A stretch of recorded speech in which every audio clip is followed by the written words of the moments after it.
कर्मों ना बारामती बांधो। वह सभी आप लोगों से हाथ जोड़ के वंदना करता हूँ। हमारा जो चैनल है श्री सोनू महाराज, वो चैनल जरूर सब्सक्राइब करें और इन वीडियो को शेयर करते रहिए। हम बात करते हैं, परंतु आज की बात कीजिए। कल मत जियो, पल जियो, आज जियो, एवरीडे जियो। आज बिगाड़ के हम कल सुधारना चाहे तो ये संभव नहीं है। इसलिए इस जीवन को जीने की कला सीख जाइए। जीवन को जीने का एक हर दिन हमें जीवन जीना है। आज थोड़ा प्रसंग थोड़ा लंबा है। आज मेरे प्रभु का आवागमन भी है और प्रसंग भी थोड़ा बीच में ज़्यादा चलेगा, क्योंकि सब प्रसंगों को हम सुना तो नहीं सकते, पर उनको छू के जरूर निकलेंगे, उनका आदर करके निकल जाएंगे, उनको प्रणाम करके निकल जाएंगे आगे। तो कल कथा कहाँ विश्राम हुई थी?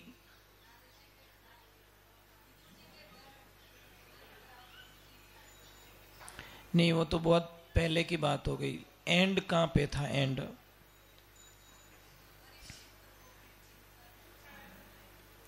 जी, ये मैत्रेय मुनि और विदुर जी का संवाद है गंगा किनारे का।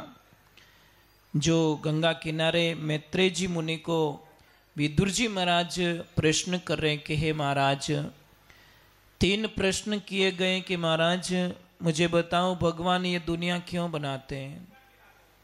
तो मैत्रेय मुनि जी ने बोला कि ये पूरा ब्रह्मांड है, भगवान के खेलने का मैदान है, वो क्रीड़ा करते हैं, लीलाएं करते हैं, इसलिए बनाते वही और तोड़ते वही है। देखिए, एक कुम्हार मिट्टी का बर्तन बनाते हैं, उनको बना देते हैं, परंतु वही मिट्टी का बर्तन वापस टूट जाए तो उसी को वापस प्रोसीजर में डाल के उसी के मिट्टी के बर्तन को दूसरा बर्तन तैयार कर देते हैं। उसी प्रकार हमारी जीवन लीलाओं में भी ये क्रिया चलती रहती है। दूसरे नंबर का प्रश्न किया कि चलो दुनिया बना दी भगवान ने, कोई दिक्कत नहीं, परंतु ये इसमें सुखी और दुखी क्यों है? 2 भाग क्यों बनाए? लोग सुखी भी हैं और लोग दुखी भी है। ये 2 पार्ट्स क्यों बनाए गए? 2 भाग क्यों बनाए गए? दुख तो होता है ना, एक भाई तो राजा बन के बैठा है, दूसरा भिखियारी बैठा है, तो थोड़ा दुख फीलिंग होता है मन के अंदर कि ऐसा नहीं होना चाहिए। नियम तो सबके लिए एक जैसा लागू होना चाहिए, पर भगवान के दरबार में भी एक को करोड़पति बना के बैठाया और एक को रोड पे बैठा दिया।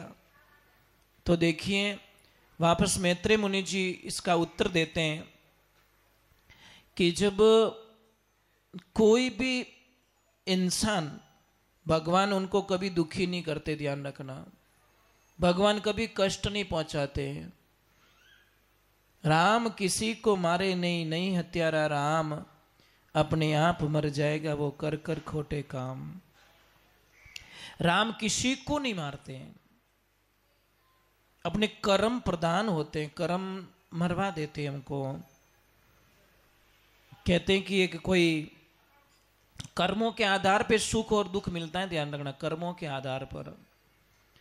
तो कोई ग्वाला था, बकरियां चराने वाला,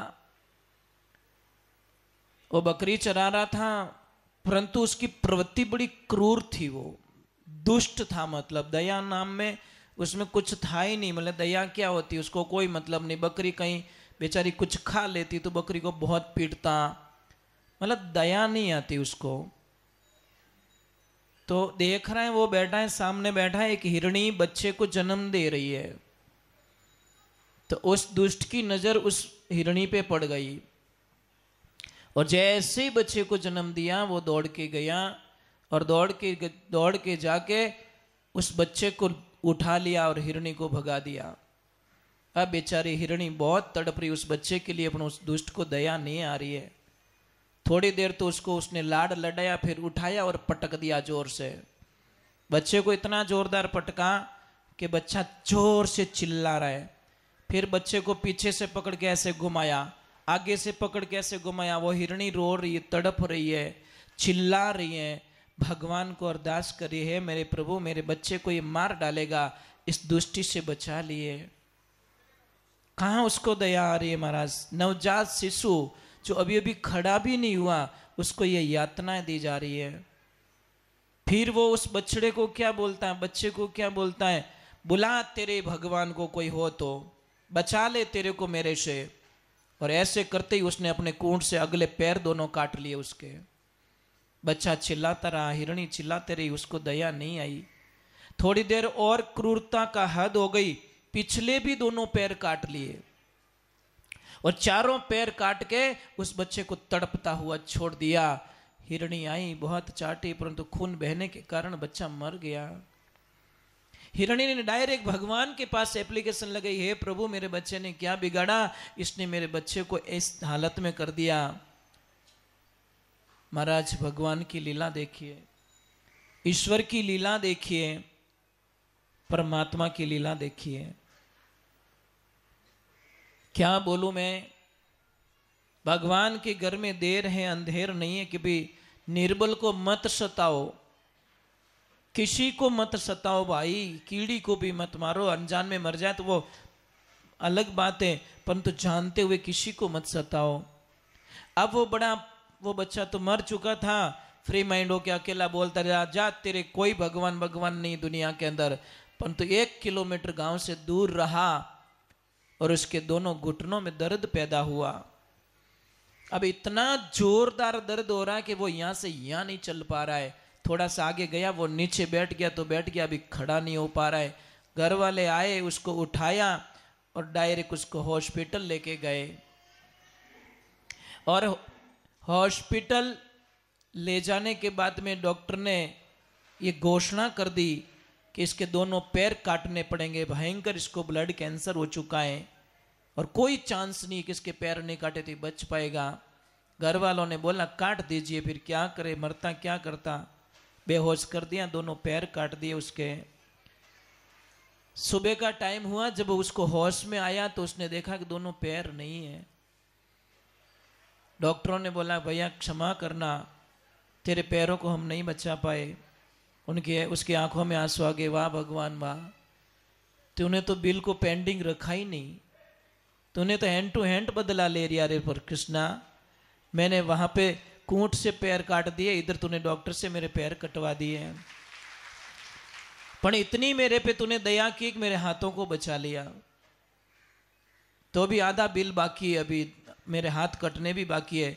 मैं तो भगवान को कहता हूं पेंडिंग मत रख, इन हाथों को भी कटवा ले ताकि मेरा प्रायश्चित पूरा हो सके। आइए, अब मैं एक्सेप्ट कर रहा हूं मेरी गलती को। अब महाराज देखो, कोई गलती एक्सेप्ट कर लेता ना, उसके पाप खत्म हो जाते हैं। प्रायश्चित यही है कि आप गलती स्वीकार करो, नहीं मैंने गलती नहीं की, गलती नहीं की, गलती नहीं की। इसी दिक्कत में हम लोग फंसते रहते हैं। अब महाराज उसको छुट्टी देगी और अणकमू आदमी कितो दिन प्यारो लागे, चाहे लेडीज हो चाहे जेंट्स हो, कितना दिन बाला लागो। आप 15 दिन तो बुखार हुआण दो, घर में तो भारी लागो, सबने बोझ लागो। 15 दिन आप सो के देख लो कि मारे तो दिखे ही नहीं, मने तो अंधाड़ी आवे। देखो लोगों की बोली बदल जाएगी साहब, भाषाएं बदल जाएगी, उनका रहन सहन का तरीका। खाना मांगोगे तो क्या बोलेंगे, अरे लावो हो मरो हो कोई, नेत्र कहीं अरे जिम लो सा जिम लो, दुकान जानो तो जिमो। ये भाषाएं बदल जाएगी। और संसार मतलब रो जानी बिना कारज नहीं बोले, अंत समय सब दूरा जावे रहवे, माया रे ओले मनवा तो सब बिना सतगुरु कहीं डोले, सतगुरु बिना संगी दी थारो अंत समय के माये। भगवान की लीला देखिए। अब उसको थोड़े दिन घर में रखा, फिर लोगों का सब ढंग भाव देख लिया कि ये मेरी सेवा नहीं कर पाएंगे, मैं कमा नहीं पाऊंगा। तो उस आदमी ने बोला कि मुझे हरिद्वार की ट्रेन में बैठा दो, बस इतनी मेहरबानी कर दो, मुझे ट्रेन के डब्बे में बैठा दो, हरिद्वार वाली गाड़ी पकड़ा दो, आगे का मैं देख लूंगा, मेरे साथ में चलने की कोई जरूरत नहीं है। और फिर वो हरिद्वार चला जाता है। और वो आदमी अभी जिंदा है, जिस आदमी की बात कर रहे हैं वो आदमी अभी जिंदा है, शायद अभी है कि नहीं, हमने 7-8 वर्षों पहले की तो बात थी कि वो आदमी जिंदा था, हमने देखा उसको। और उसी से ये कहानी पूरी सुनी कि भाई मैंने गुरुजी, वो एक गाना गा रहा था ना, इसलिए थोड़ा 2 मिनट के लिए उसके पास थोड़ा रुक गए थे कि भाई ये इतना अच्छा कैसे गा रहा है तू, और क्या दर्द है, वो दर्द के मारे गा रहा था। क्योंकि एक तो होठों का देखिए, प्रेम का जो आंसू होगा ना, प्रेम का, तो आप आंसू डाल देना, अपने किसी के सामने रखना, आंसू यहाँ पे डालना।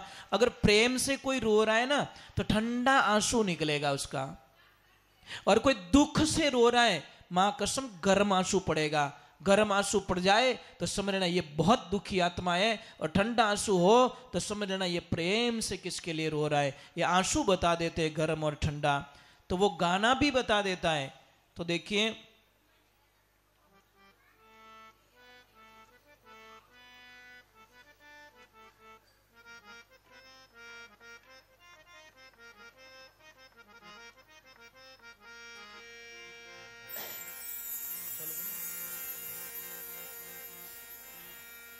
वो एक लाइन सुना देता हूं इसकी, फिर आगे कथा में चलेंगे। वो कह क्या रहा है, मतलब हम लोगों को क्या कह रहा है, वो एक लाइन गाता हुआ क्या कह रहा है। जब यज्ञ करवाते तो बोलते मैं हर मंत्र के पीछे बोलूंगा स्वाहा, तो आपको आहुति देनी पड़ेगी। क्या बोलते हैं? आपको यज्ञ कुंड में आहुति देनी पड़ेगी। आप लोग बोले महाराज मने तो नींद आवे, थो ही आहुति दे दो पेड़ी पेड़ी, और लास्ट में बिल बता दीजो। ऐसे थोड़ी होता है क्या? तो हर भजन में आपको परेशान करूंगा मैं। करो ऊपर हाथ करो। अरे मत बांधो इणेरो, करे मारो काम करारो रे मत।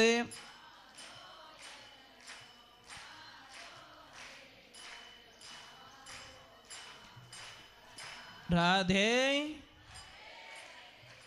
तो उस आदमी ने एक ही बोला कि भाई कर्मों ना बारामती बांधो। वह हर एक को अपनी ओरिजिनलिटी बताता है कि मैंने पाप किया है और इस कारण मुझे ये सजा मिली है। लोग तो अपने पापों को छुपाते हैं साहब, और जितना पाप को छुपाओगे, पाप कैसा है, उदय में हम जो उदय में कैडो ही मोटो रूकड़ो रेवे ना, बिना हवाऊ डर नहीं लागे, धूपू डर नहीं लागे, तूफानू डर नहीं लागे, बारिशू डर नहीं लागे, बिने डर लागे बिन उदय के उदय मारा जड़रे मैंने लाग गई, तो मैं चाहे 20 साल पुराना हूं चाहे 100 साल पुराना हूं, मैंने गोट में गिड़ाए दी। ते बुरा कर्म उदय रो काम करिया करे, वो ध्यान राख जो माए खावेला थोने बोलने नहीं देला। समझ में आ रहे ना? कोई भी गलती देखो आप, अंदर ही अंदर खाई जाती है। किसको शेयर करेंगे हम लोग कि मैं ऐसी गलती कर चुका हूं? बस। तो तीसरा प्रश्न विदुर जी महाराज ने मैत्रेय ऋषि से किया कि भगवान इस धरती पे अवतार क्यों लेते हैं? तो बहुत ही अच्छी बात बताई कि बांध लेते हैं भक्त मुझको प्रेम की डोर में, प्रेम की डोर में मुझे बांध लेते हैं, इसीलिए बार बार मेरा इस धरती पे अवतार होता है। जिंदगी को समझने की कोशिश कीजिए। फिर वराह अवतार की कहानी आती है। वराह अवतार आपने देखा? वराह भगवान का फोटो देखा कभी? नहीं देखा। जब मनु महाराज को सृष्टि की रचना करनी थी तो ये धरती पूरी पानी में थी। धरती कहाँ थी? समुद्र में थी। तो भगवान ने बाहर निकाल के मनु महाराज को दी कि मैं कहाँ दुनिया बसाऊं, कहाँ रचना करूं, कहाँ शुरुआत करूं। तो उन्होंने वराह अवतार लिया। वराह अवतार का फोटो देखा कभी? शुकर का फोटो है, शुकर का। भगवान का मुंह शुकर जैसा है। उन्होंने अपनी पूरी ताकत लगा के धरती को समुद्र से बाहर निकाल के उनको दिया। हाँ ऐसे, हाँ ऐसे है। तो वो भी भगवान ने वो रूप बना के धरती को बाहर निकाला समुद्र से और मनु महाराज को दिया। मनु महाराज के 2 पुत्र थे, उत्तानपाद और प्रियव्रत, और उनकी 3 बेटियां थी, आहुति, देहुति और प्रसूति। भगवान ब्रह्मा जी के मन से कर्दम ऋषि का प्रकट हुआ। कर्दम ऋषि को बोला गया कि तुम शादी करो, संसार बसाओ, पर वो बोले मुझे शादी नहीं करनी है। ब्रह्मा जी ने बोला कि बेटा सृष्टि के जो नियम है उनमें पालन करना ही पड़ेगा, आप शादी कीजिए। भगवान नारायण की तपस्या करते हैं। नारायण ने बोला क्या चाहिए? कि मुझे कुछ नहीं, एक सुशील पत्नी दे दो बस, जो मेरी भक्ति को समझ पाए और मुझे जो प्लानिंग है आगे के लिए मेरा साथ दे सके। तो महाराज भगवान ने बोला जो आज के 3 दिन बाद में शत्रुपा जी और मनु दोनों अपनी बीच वाली बेटी देहुति को लेकर आपके पास में आ रहे हैं, आप मना मत करना, शादी कर देना उससे। जब वो जाते हैं, बातचीत होती हैं, तो उन्होंने हाँ बोल दिया, परंतु भगवान को एक वचन लिया कर्दम ऋषि ने कि प्रभु आप मेरे बेटे बन के आओ तो मैं शादी करूं, नहीं तो अपने कुंवारा ही भला, आपको मेरा पुत्र बन के आना पड़े। बोलो कैसी शर्त है भगवान के सामने। तो भगवान ने इजीली बोल दिया कोई बात नहीं, तुम्हारी इच्छा है मैं बेटा बन के आता हूं, बस दूसरा क्या करे। इसीलिए तो कहते हैं भगत वत्सल भगवान, पर वो बुलाने वाला चाहिए। तो भगवान की ऐसी लीला हुई, शादी कर रहे हैं, 3 फेरे हो गए।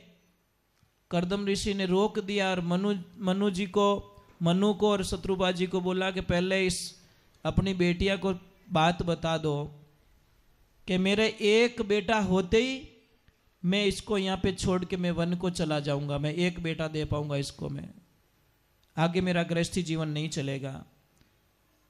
तो वो लड़की बोली नहीं, नीचे देख के खड़ी हो गई। मतलब पहले ऐसे संदेश ऐसा था, बोल के जब आप लड़कियां नहीं देती थी, माँ बाप कहीं कियो कि रिश्तो थने मंजूर एक नहीं, बार नीचे देख लियो तो समझ लेनो के मतलब कोई इन्हें कोई प्रॉब्लम नहीं है। तो वो एग्री थी कि मुझे कोई दिक्कत नहीं है। परंतु भगवान की लीला देखो, ईश्वर की लीला देखो, शादी हो गई। शादी होने के बाद में वो तो अपने ठिकाने चले गए, पुत्री वहीं छोड़ दी। अब लक्ष्मी जी को बोला कि जाओ अपना घर संभालो। अब देखो घर कैसा मिल रहा है, जैसे गए झोंपड़ी में चिड़ियों के आड़ा ही जाड़ा गाली उड़ा। खैर बाप जी ओ कहीं है कि वो मारो परिवार है। नीचे आंगना में देखे तो ऊंदरा इन साइडू आवे बिन साइडू निकले, बिन साइडू घुसे इन साइडू, के ओ कोई सिस्टम कोई अपनो स्टाफ ही जे। અને આપ કટે રહ્યો કે મારે તો 2.5 ફૂટ રો બસ આસણ है, बस वही मारो ठिकानो है, ये हमारा पूरा परिवार है। अब इसको देखो, आप देखो, मैं थोड़ा माला में बैठ जाता हूँ। अब कर्दम ऋषि ध्यान में बैठ जाते हैं, और ध्यान में बैठे तो ऐसे बैठे 40 वर्षों तक उनका पल नहीं खुली। कितना साल? 40 वर्ष हो गए। जब उनकी पल खुली तो सामने एक मैया कोई झाड़ू आड़ू निकाल रही थी। तो पूछा कि मैया आप कौन हो? बोले भूल गए, मुझे भूल गए।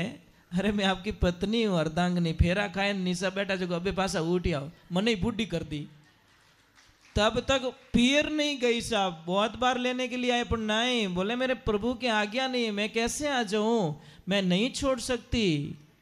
पतिव्रता नारी अपने पति के वचन के आगे एक कदम नहीं रखती। पतिव्रता नारी का पहला धर्म बनता है।